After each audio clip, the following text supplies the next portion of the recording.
Halo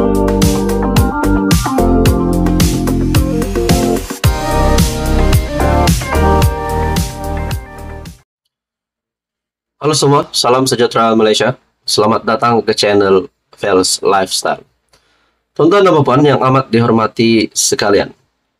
Satu pengumuman terkini Perdana Menteri Datuk Seri Anwar Ibrahim. Ini pasti mengejutkan ramai. Pengumuman terkini dari Datuk Seri Anwar Ibrahim, saya melihat dari entry Twitter page Anwar Ibrahim yang menyatakan ingin dimaklumkan bahawa saya telah menjalani prosedur pembedahan kecil gigi petang tadi di Hospital Kuala Lumpur ataupun HKL. Buat masa ini, saya masih dalam pemantauan pasukan perubatan dan atas nasihat mereka saya perlu berada di hospital sehingga esok pagi, insya-Allah, kata Datuk Seri Anwar Ibrahim melalui entry Twitter pada 20 Ogos. Saudara-saudara, kita mendoakan yang terbaik untuk Perdana Menteri Datuk Seri Anwar Ibrahim. Akhirnya di dalam ruangan komen entry Twitter Datuk Seri Anwar Ibrahim, ada yang komen di sini, get well soon. Ada juga kata, kenapa tidak keluarkan PDF YB? Perdana Menteri dulu siap keluarkan PDF kena cirit-birit. Get well soon YB. Dan banyak komen di sini berkata get well soon. Get well soon Perdana Menteri PM. Stay strong. Stay strong here sir and hopefully get well soon. Get well soon. Semoga segera sembuh my Perdana Menteri.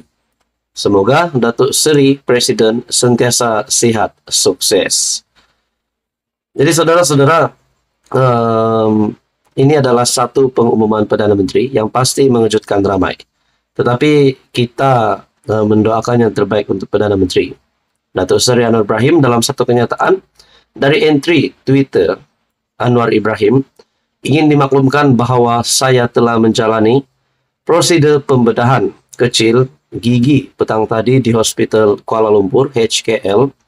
Buat masa ini masih dalam pemantauan pasukan perubatan dan atas nasihat mereka, saya perlu berada di hospital sehingga esok pagi. InsyaAllah, kata Tun Mahathir. Saudara-saudara, tuan-tuan dan puan, teruskan bersama di dalam channel ini untuk info yang seterusnya. Tuan-tuan dan puan yang amat dihormati sekalian, akhirnya, selepas keputusan pilihan raya negeri yang menunjukkan ada yang kalah teruk, ada yang menang banyak kerusi, ada yang menang sedikit kerusi. Akhirnya saudara-saudara, ini satu lagi pengumuman mengejutkan, peletakan mengejutkan. Dalam sebuah artikel dari Malaysia Kini, kita percaya bahawa banyak parti ataupun ada beberapa parti dari Perikatan Nasional PAS bersatu bertanding pada PRN. Begitu juga dari Pakatan Harapan, PKR, DAP. Dan Barisan Nasional sendiri pun bersama-sama dengan PH, Kepimpinan Kerajaan Persekutuan, Kerajaan Perpaduan. Tapi muda yang memilih untuk bertanding bebas. Ini satu artikel yang menyebut nama Parti Muda. Dari Malaysia Kini, Muda kosongkan jawatan Ketua Penerangan. Selepas semua calon yang bertanding dalam pilihan raya negeri baru-baru ini hilang deposit, Muda telah mengosongkan jawatan utama parti itu melalui mesyuarat jawatan kuasa eksekutif pusat pada 18 Ogos lalu yang telah dihadiri oleh pimpinan nasional dan negeri. Timbalan Presiden Muda Amira Aisyah berkata ia termasuk mengosongkan jawatan Ketua Penerangan Muda Lokman Long. Tidak pasti ini peletakan jawatan ataupun pelucutan jawatan, tetapi yang pasti Muda telah mengosongkan jawatan Ketua Penerangan. Ia selaras dengan ikrar pada Perhimpunan Agung Muda yang lepas. Pemangku baru untuk Ketua Penerangan Muda akan dimaklumkan dalam masa terdekat. Muda telah menetapkan untuk agenda pemilihan parti disegerakan lebih awal dari tempo yang telah ditetapkan.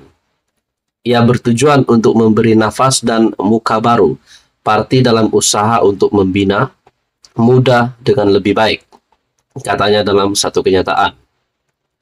Untuk rekod, Lukman sebelum ini berikrar untuk melepaskan jawatan sekiranya gagal mendapatkan semula deposit dalam PRN bagi DUN Bandar di Terengganu. Sementara itu, Muda turut memaklumkan bahwa ia telah menetapkan agenda pasca PRN 2023 pada hari 26 Ogos. Dan ia akan disertai oleh semua pimpinan nasional, negeri dan calon-calon parti. Dalam PRN yang diadakan di 6 negeri pada 12 Ogos lalu, semua calon muda, PSM dan 39 calon bebas lain, termasuk 5 ahli bersekutu bersatu dan 11 calon gerakan, kehilangan uang deposit. Untuk rekod, calon pilihan raya mesti memperoleh sekurang-kurangnya 12,5% undi untuk tidak hilang uang pertaruhan mereka.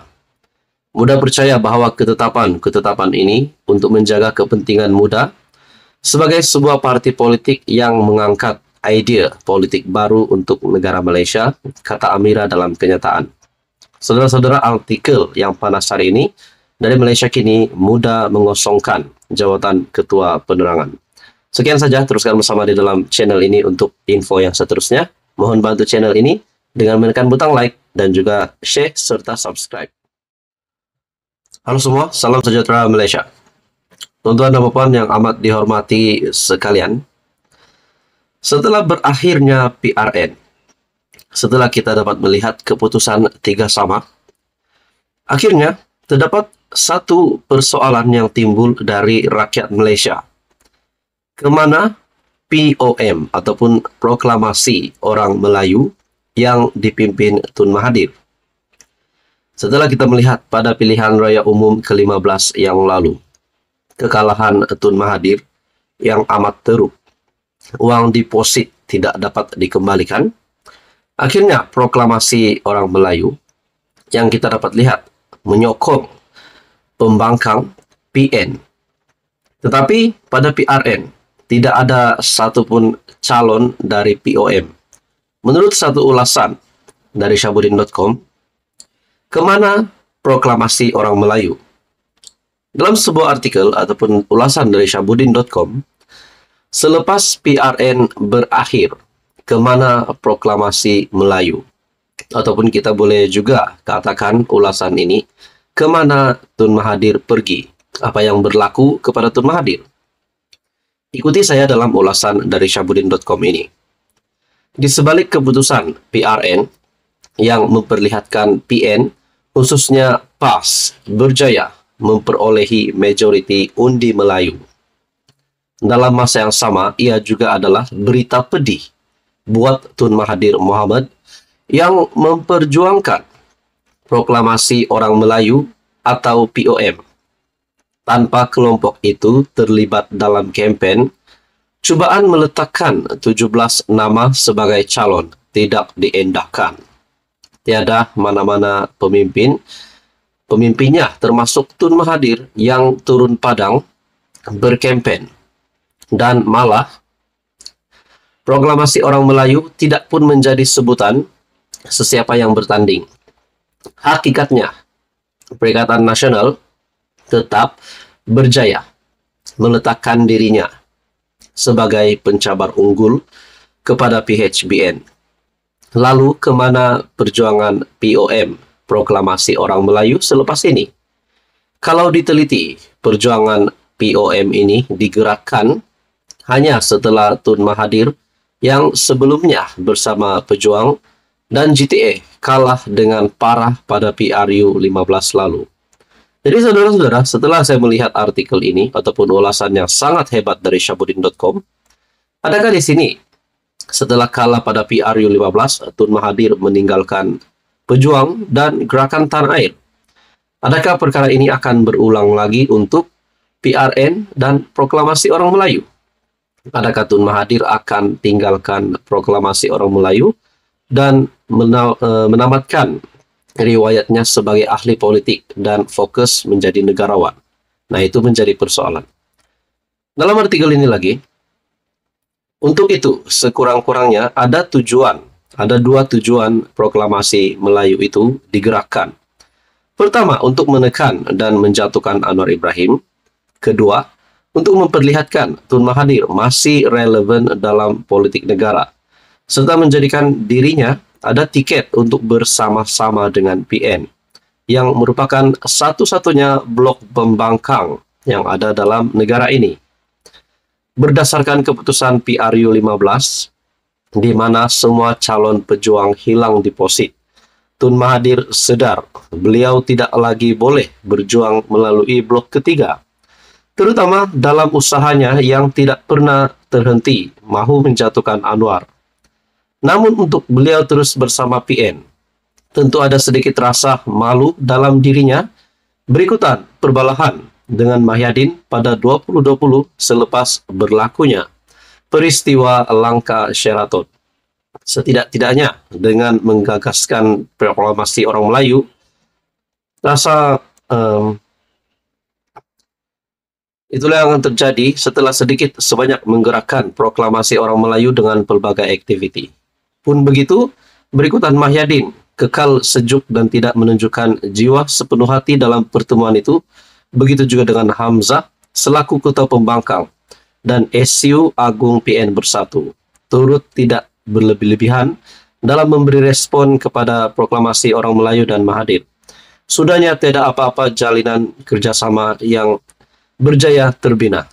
Jadi saudara-saudara, adakah di sini Tun Mahathir ditolak sekali lagi? Dan akhir dari ulasan dari Syahbudin.com, apakah sebagai pilihan setelah tiada lagi pilihan, Tun Mahathir akhirnya akan menyertai PAS? Nah, itu menjadi persoalan. Saudara-saudara, menurut Anda, apa komen Anda dengan ulasan dari Syahbudin.com ini? Teruskan bersama di dalam channel ini untuk info yang seterusnya. Mohon bantu channel ini dengan menekan butang like, share, dan juga subscribe.